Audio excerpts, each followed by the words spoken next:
pleasant Thursday to you. Welcome to Lone Star Park at Grand Prairie. Time to start a new week of racing here during the fall meeting of champions. Another beautiful evening for racing. A few broken clouds. It's currently 90, but it's supposed to drop into the lower 80s once we get a couple of races into the card, 2-3 races in. So it should be another beautiful day with a fast track. I'm Jim Byers alongside Rodney Nelson. As usual, we're here to analyze tonight's races. We have 9, 8 quarter horse races and an Arabian contest at the end as we start another 3-day week of racing. And some good payoffs lately. We've got carryovers in the Pick 5 and Pick 6 heading into tonight. And over the weekend, once again, we saw some favorites not necessarily come through. Favorites are winning at a shade under 30%, which isn't bad, but for this meet, that's a little bit lower, which means there's money out there. That's right. And there's competitiveness out there in the wagering. Let's get on to the first.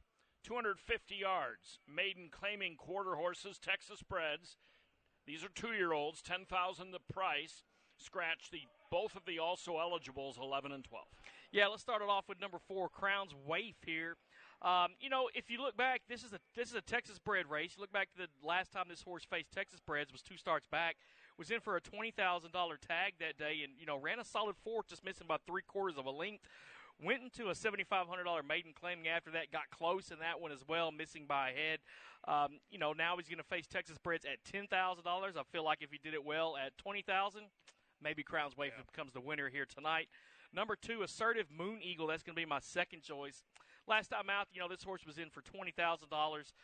Was well beaten in that one, but if you look at the comments, that he was bumped at the start. The 2 races before that were straight maiden races. The 1-2 back at Retama Park at the end of July, just missed by 3/4 of a length. Going a little bit further than this one, so, cutting back 50 yards I think might help out. And then number 5, July Waters. That's going to be my third choice here. This horse has been running for this $10,000 tag for the last 3 races.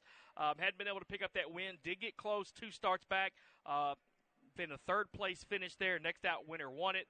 We'll see what happens when it's all said and done. 4-2-5 here in the opener.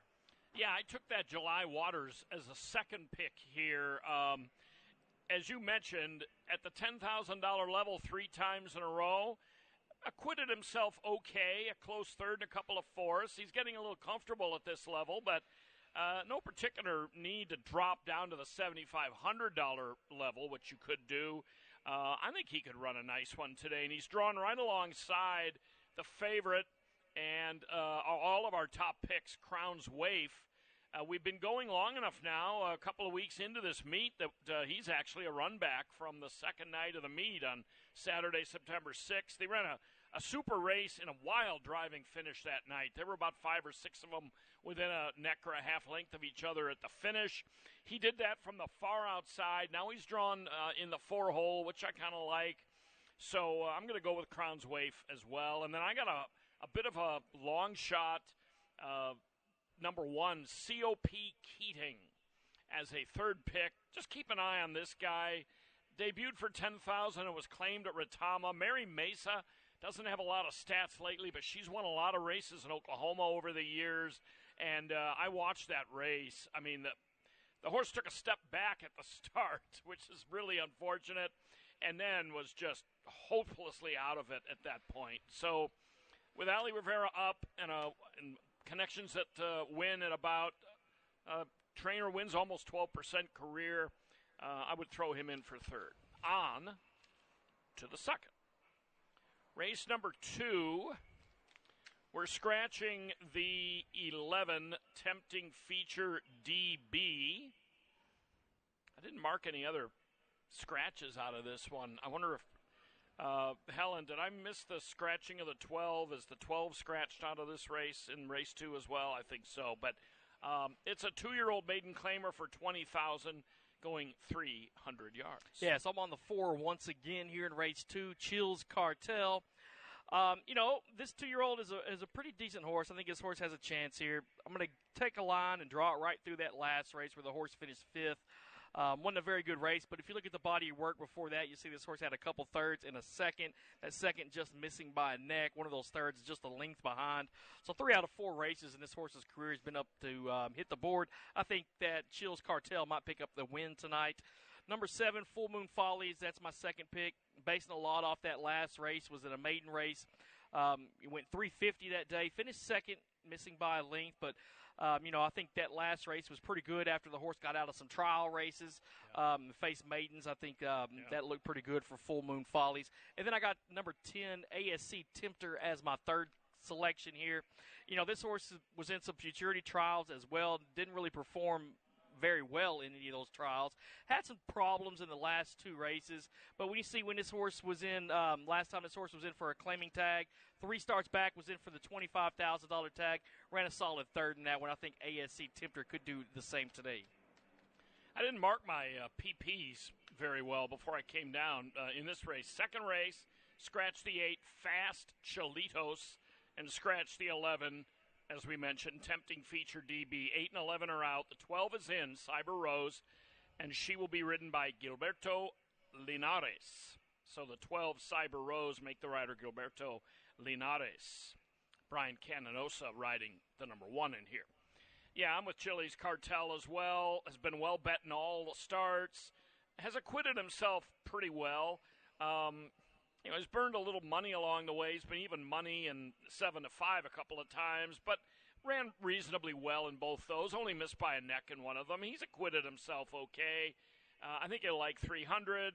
His E-Speed figure edge is pretty sizable in this one. The bold-faced number and the kind of the right third of your PPs. So, and I'm on Full Moon Follies as well. She was an also eligible scratch out of the races on Saturday and didn't get in. Keep an eye out for the 3, Ivory in the Wind. The reason I say that are mainly the connections. Jacob Josue Garcia is winning this year at a remarkable clip. Juan Pulido doesn't always regularly ride down here. When he does, he usually means business. This horse, has run 7th and 5th, and that was back in the spring at Remington, has been off since then. I would keep a big eye on the 3 and see if he gets bet in the win pool or even in the, the other will pays. The first race is a double race, so I don't know. He might get used in a lot, so I used him third. Third race. Race 3, scratch the 2 also eligibles, numbers 11 and 12. This race starts to pick 6. Carry over $1,836. We'll go 440 here. This was drawn for 3-year-olds and up, but it's only 3-year-olds that are in this one. And they're in for $10,000. I ended up on number 6. That's I Be Bad. This horse has had some experience going long. I mean, if you look back, this horse picked up its only win at 550 yards. Since then, was in a couple 440 races. Wasn't embarrassed in either one of those. A 4th, missing by half a length. A 3rd place finish in the other one. Most recent race went 400 yards in the Derby trial. Bumped at the start. I can excuse that, but I'll be bad. This horse has had some pretty good races so far in 2025. I got the horse on top. Number 2, Blazing Barbie. That's going to be my second choice. This is a horse that was a 4th place finisher last time out, missed by 3/4 of a length. 3 starts back, this horse was able to pick up a win. That was that maiden breaking win. Came at $10,000 tag. Blazing Barbie second, and then number 3, Fine Wine M3. That's my third choice. I mean, this horse was a winner last time out, won it by a neck, had some experience as a couple races going 440 yards. Horse did finish 3rd in the most recent one at this distance as well. Fine Wine M3. I wouldn't overlook this horse. I got it 6-2 and 3 in race 3. Yeah, I also wouldn't overlook the 10, Cholito Pot, who is my third pick. Just won, albeit a lower level maiden claimer, but just won in a 7,500 maiden claimer at Retama. I say just one, it was 2 months ago, but last time out, and going 440. And there's minimal 440 experience for these horses, so it might be something to think about. I'm on I Be Bad as well. I mean, comes out of a TQHA sale trial and, has been facing really tough ones. Those straight-up allowance 3-year-olds and up, non-2 life. I mean, you can get some really nice horses in there, and, like you said, he's been acquitting himself well. So I went 6, 2, and 10 there. fourth race begins the pick 5. When we have an Arabian race at the end of the card, we don't include that in the multi-leg wagers like pick 5 and pick 6, nor is the Arabian race in the super high 5. So that'll be the 8th race tonight. So race 4 kicks off the pick 5. No scratches. Fillies and mares 3 and up. They're non-winners of 3 lifetime, and the pick 5 carryover is $2,244. I'll tell you what, so through 4 races, we've had the same top choice Sure in all have. 4 of them. Let's go with Ira Ann, the 6 here. This horse looks to be pretty decent. The last 2 races was right up there. I mean, won the race 2 starts back. Last time out, just missed by a neck. Kind of strange thing, I guess. This horse had run at a couple non-winners of 3 when the horse had only won 1 race. Yeah. And you know what? Ran fairly well in those. If you look at the first race of this horse so far this calendar year, that was a non-winners of 3 allowance race. Missed just by a neck in that one. Followed that back up. It was a second-place finish here by a nose in that one.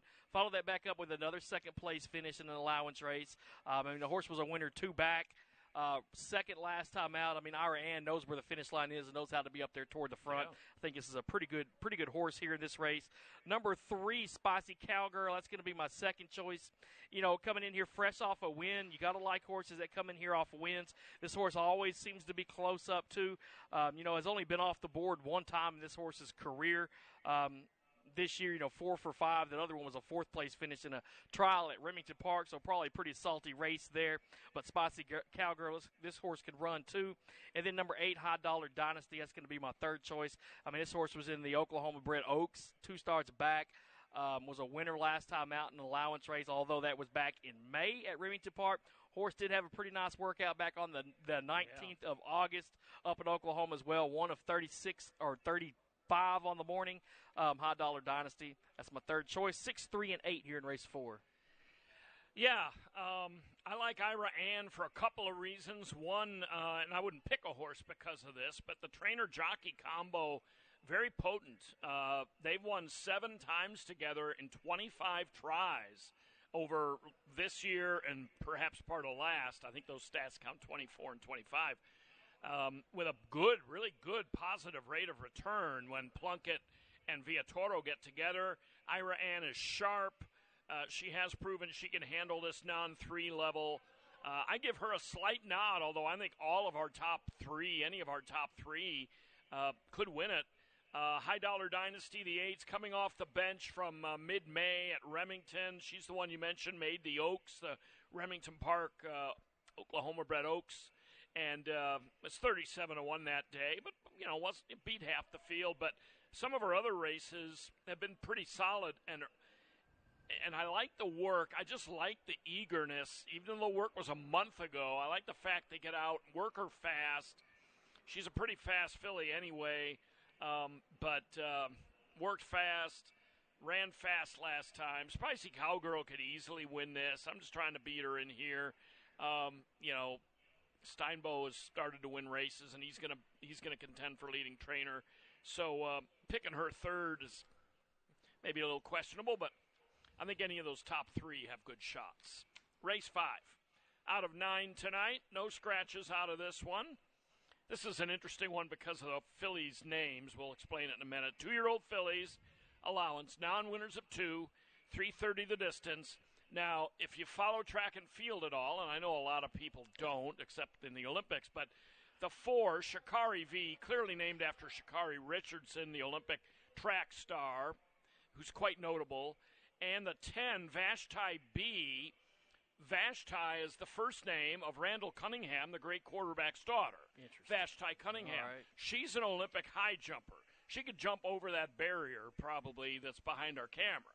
She's done, 6 feet 5 or something in the high jump. Olympic high jumper. So we got a high jumper and a sprinter. Vashti B and Shikari V in the same race. I don't know if they named Vashti B after Vashti Cunningham. We'd have to ask Linda Loftus Tobias that. But nonetheless, that's how we go. And I've got the Olympians 1-2 in here because I'm going with Vashti. I'm going with Randall's daughter. The only distance runner I know is Steve Prefontaine. Well, he died about 50 years ago. Yeah, but that's a good one. I mean, he was a distance runner that died like at the peak of his career. So I take it you don't follow track and field. Not much. I mean, of course, You when the might Olympics roll recognize around. Usain Bolt. Yeah, Usain Bolt. Yeah. You know, Carl Lewis. there was another from guy back that in the was day. a nice 220 runner back. Was it Kevin Johnson or something? I think he was kind of local. Yeah, But, yeah, interesting thing is, I don't know if you ever go up to the fourth floor, but on the fourth floor, we have a shadow box, and there's a pair of shoes in there from a guy named Jeremy Warner. Jeremy Warner was an Olympian back, I want to say, in 2004. Okay. He ran like the 4x100 relay or whatnot. He was one of our valet runners. That's how we ended up getting his shoes up there. Wow. So he could go get those cars. Yeah, he was quick at getting those cars. Michael Johnson, I think, was the sprinter that, was really, really big about 2 decades ago. Yeah, I want to say probably the I think it was Atlanta Michael. Olympics in '96. But that's pretty or cool. so. Yeah, that's pretty cool that we had at Remington in the early days, we had a valet runner who was on the OU basketball team. That's pretty good, too. Yeah, Jeff Webster. I told our valet guys last week, I said I want to make a video of them racing to get cars. That so, would be pretty cool. I told them to pick me your fastest guys. We'll get a video of it and show it sometime. All right, but back to the races. All right, so I got race 5 here. Our picks are all over the place. I'm going out on a limb with number 1. She's Innocent. All right, just 3 starts for this filly. The most recent race came back in May, so it was a little bit of time ago. But, the first 3 races of this horse's career, not bad at all. Had a second in her debut in a trial race, won a maiden race after that up at Remington Park, and then ran a decent 4th in a trial race back in May. But what I do like about this horse is those 3 races were all pretty good, even though this horse has had some time off. Had a nice workout back on the 2nd of September, 3 of 40 on the morning, so that was just a couple weeks ago. Trainer Trey Wood, we know he wins a lot of races out here. Hadn't had a starter, doesn't look like so far this meet. I think he had one on Friday, but the program was printed finalized. on Thursday probably.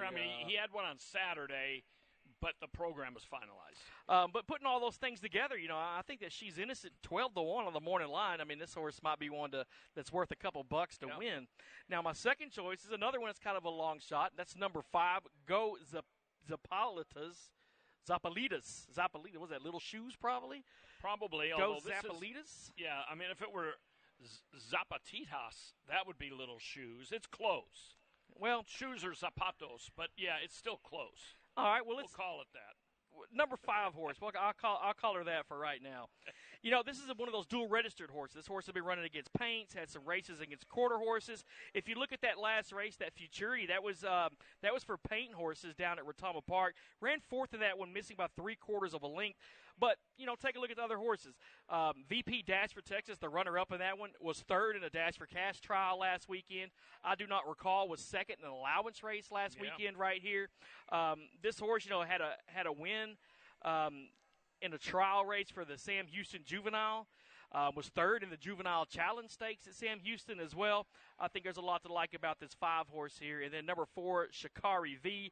That's number 3 on my list. Second place, just by 3/4 of a length last time out. There was a next out winner that won the race and finished 3rd. So this horse was sandwiched right in between. Picked up that maiden win back in April at Sam Houston. 1, 5, and 4 here for race 5. Yeah, I think you make good cases for those. I went with Vashti B on the outside.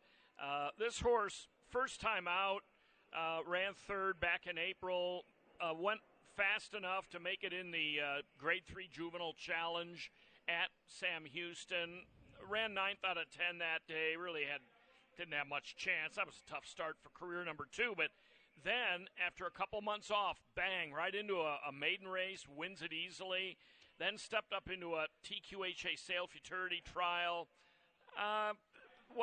Didn't turn in her best effort, but that was a tough spot too. Her Dam, Brookside, was a 6-time winner in 13 tries, and I always liked Brookside. I called multiple races of hers here. She was really fast and game. I remember she won first time out, so a little bit of sentimental pick there. I'm going to go 10-4-8. Winded up Miss Lola. I mean, I don't think her race last time at Retama was all that impressive visually when you look at it. But, boy, she ran a fast E-speed figure. I can't ignore that. And then Shikari V, she does have a work we'll be announcing. It's a slow work, but it's a work. 13:10 out of the gate for 220 yards on September 12th. For Shikari V. It was the slowest out of 11 that morning. And She has faced really good ones, though. It's Tarzan's already a 3-time winner. So, and the Texas Hammer, the horse that beat her on June 7th, does a lot of TV commercials. Jim Adler, the There Texas Hammer. On to the 6th. No scratches here. 350 yards allowance. Fillies and mares 3 and up. Non-3 is the condition. All right, let's talk about number 7 here. High on Sweet Luck. Runner-up last time out in an allowance race, missed by a neck. Same thing the race before that. Runner-up, missed by half a length in that one. This horse did qualify for the Old South Derby. He ended up running up the track, but, was quick enough to go in that one. High on Sweet Luck. I mean, this horse, off of those last 3 or 4 races, I think this horse has the best form. Number 3, Flying Pretty Legacy. That's going to be my second choice here. A logical pick, right? I mean, this horse has been running in allowance races down at Sam Houston, Retama Park as well. Has put together a string of wins, or at least back-to-back wins at Sam Houston. Followed that back up with those 2 races at Retama, where this horse was the runner-up, and both of them came close last time out. Then I got number 1, Rock Candy Danny, as my third choice here. All right, you like that. I got her on top. All right, the 20-1 morning line. Yeah. Let's talk about this horse okay. then, Was a stakes runner last time out, maybe overmatching that one. Ran 7 of 7, got bumped off slow had no is what it chance says. After the start. Yeah. But if you're looking at the races before that, I mean, this horse was an allowance winner, came close in a couple maiden races. So Rock Candy Danny, this horse has been doing pretty well this year with 2 wins and a third from 4 starts. We'll see what this horse can't do tonight. 7-3-1 here in race 6. I'm going to take a shot on the 1. I'm not sure, and it's so easy to look at morning lines from afar, and it's like when I'm an official scorer and you have to make a hit or error call, and everybody in the press box is so convinced that it should be one way and you think it's the other. And, when you're not making the calls on the morning line, the job's very easy. I think 20-1's a little high on the 1, but we'll see. That last race, the Bell Stakes at Tulsa, is a complete throwout. I mean, she had no chance after the start. And one thing to point out, Josue Jacob Garcia, what doesn't show many stats in the form here in the Equibase, but, he's won at a massive clip this year. And he's only had this filly in 2025. A different barn had her last year. Since Garcia's gotten her, she was placed first by a DQ, beaten a neck and running third in an allowance at Fair Meadows, won it by 3 parts of a length and a really good speed figure time. So I think she's a pretty good filly. Not crazy about the rail. I'm going to take a shot. You're going to get a price, I think, on her. I don't know if it'll be 20. As far as the favorite, I mean, High on Sweet Luck, good barn, ran very well at Delta. I'm just not sure about those E-Speed figures. I have said that before. I've sat right here for 2 or 3 years and questioned those E-Speed figures from Delta because they all seem inflated, and sometimes I end up eating crow. But I'm going to try to beat her. We'll see. You and Rick both have her, so we'll see what happens there. On to the 7th. 300 yards, 2-year-old maidens. Scratch both the alsos, the 11 and 12, both of whom had a shot in here and were kind of reasonably low on the line. So the morning line is going to be a little affected, and I think the 4 Apolitical Poker is going to wind up a really heavy, probably even money or less favorite here. Yeah, I got the 4 here. Ran a nice race last time out. That was back in July, so the horse had a little bit of time off. Does have a workout since then. But if you look at that Equibase speed figure at 71, that trumps the field here. But here's the question. That speed figure just seemed to come out of nowhere, right? This horse was running into 50s before that. And then a 71. We'll see if this horse can't keep it up. But I got the 4 here on top. Number 10, Corona's Famous Cartel is going to be my second choice. This horse was within 3/4 of a length last time out of the winner. So not bad there. If you look back, you'll see this horse had second place by a neck at Remington Park earlier this year against maidens. Corona's Favorite Cartel. I can take this horse second. And then number 5, Your Favorite Heart. That's going to be my third choice. Last time out, lot to be desired. Finished 10 of 10 in that one. Trial for the All-American. Horse was at Turf Paradise before that. Came close to breaking that maiden. I'll go ahead and take a roll on the 5th here, on the 5 horse here to finish third. Yeah. Quick look at this one. The 4, if you're a follower of breeding, is her dam, or his dam, Ivorina, is a half to the Fiscal Cliff, who was a Grade 1 winner and is now a stallion. That's one note. I mean, like you say, that one big high-speed fig out of that last race, a little bit of an aberration. And it was 2 months ago, and how long does a hot streak or a hot race really last? Can you benefit from a good last race if it's been 2 months? But I can't pick against him. 5, your favorite Heart. The dam, Significant Heart, was owned by legendary Los Alamitos owner Abigail Kawana-Nakoa, and Significant Heart was a multiple graded winner and favorite Cartel. I mean, he's one of the most, impactful sires that I've ever seen in this sport in the last 10, 15 years at least. So his breeding is sensational. Also, I don't know how sales results get from Heritage Place, Ruidoso here, etc., to Equibase, but I show from Stallion eSearch that your favorite Heart was a $112,000 yearling purchase at Heritage Place. It didn't make it into Equibase. I'm not sure how that happened, and it said that he sold to Jose Mendoza, the owner. So don't know about that, but nonetheless, nice colt. Now gelding, up the track in that trial. So we'll see. But the pedigree is really excellent. We talked a lot about that pedigree the other day, that thoroughbred filly Slammed, who produced that horse that Joyner has, was bred to Just Good Candy. Didn't run a step. No, not a step at all. So, take it for what it's worth. High Five is the 8th race today, 330 yards. 3-year-olds and up, non-winners of 3. Scratch the 8, the famous O'Toole, and scratch the 11, Chiles. The 12, Eye on the Lights, gets in. Yeah, so I got number 5 here, Apolitical Lilo.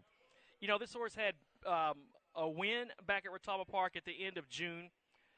Went into the TQHA Sales Sophomore Stakes after that, running second in that one, and then came back on the 14th of August about a month ago, picked up another win. That was in an allowance race down at Retama Park. Won that race by length. The horse had a pretty good race in that one. I'm going to take this one on top. I got the 12, one of those also eligible, the one that also eligible list that did make it in. Eye on the Lights is my second choice. I mean, this horse was a big winner last time out. Won it by a length in the quarter. I like that. The horse went longer last time out, so it's going to shorten up today. But you can see the horse at this distance has a win and a second-place finish from 2 starts. Eye on the Lights, definitely one to watch from the outside. And then number 6, Coco Raven. That's going to be my third choice here. We saw this horse last year out here at Lone Star Park running in the Dash for Cash Futurity. Was quick enough to get in that one. Ended up running last in there, but still, it's something to be said for qualifying for the Dash for Cash Futurity. At the end of last year, took some time off after that race in November. Didn't get back to the track until July, the end of July this year, but came back with a second-place finish, just missing by half a length. It's the second start back after a layoff. I love that angle. Coco Raven going to be my third choice here in race 8. Yeah, I think he has a legitimate shot. I picked him second. I took the favorite, Apolitical Lilo. We're all in on him. Last time out was bet down to odds on and ran like it. Put up a 90 E-speed figure, which is really fast, and won it decisively. Race before that was the TQHA Sales Sophomore Stakes, and ran a respectable second in that one. So seems to be, had a really sharp summer, and so I like his chances a lot as the favorite in that one. And there's no doubt that the 12 could easily win this one. But I didn't use him on top. But, he has 2 wins and 4 starts, 2 seconds. He did get disqualified for lugging in one of his wins here last year. So he's crossed the wire first in 3 out of 4. Just doesn't have 3 wins. 9th and final, Arabians. 3/4 of a mile. Fillies and mares 3 and up. Maiden claimers for $15,000. The 3 RB Queen Esther is 1-2 on the morning line, and I couldn't beat her. That's for sure. Yeah, I had to pick RB Queen Esther as well. I mean, back-to-back seconds. This horse likes to get out there and lead it most of the way down the racetrack. Look at the performance from these other Arabians here. You know, got a lot of finishes well far behind the winner of those races. But RB Queen Esther, that's my first choice. Number 2, Jules Beauty AA. That's going to be my second selection. You know, this horse is making his second career start, making her second career start, trained by Jared Nestle Torres, who always seems to have horses that finish in the top 3 if they don't win. And then number 8, Burning Jewels. That's going to be my third choice. This horse did have a third-place finish 2 starts back, so I'm hanging my hat a lot on that race as well. 3, 2, and 8 here in the Arabian race at the end. Yeah, I'm similar. I went 3, 8, 2. The 8, the only reason I took her over Torres's filly is the 8 has never been in for a tag and has faced some pretty good ones. And I may just appreciate this field a little bit. I don't know. It's hard to leave Torres out of the top 2, but, I mean, his filly really, didn't run at all last time out, but they better. So those types of horses that get bet down a little bit, she was 7-2, chucked it in early, but they like something about her. So, and she's come back and worked since. So, if they liked her the first time and she just had an off night or something went wrong, they can improve quite a bit off of that. All right. I think that's it. We're 32 minutes to post. Please wager early. Track condition is fast. 9 live races coming up tonight and tomorrow, then a dozen on Saturday.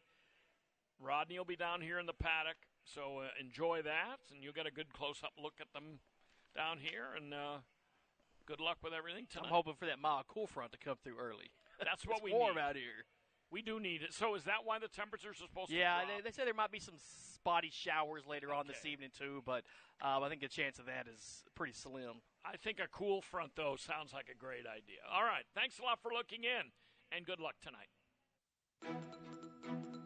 In the event of an emergency, Lone Star Park is dedicated to ensuring the safety of our patrons. This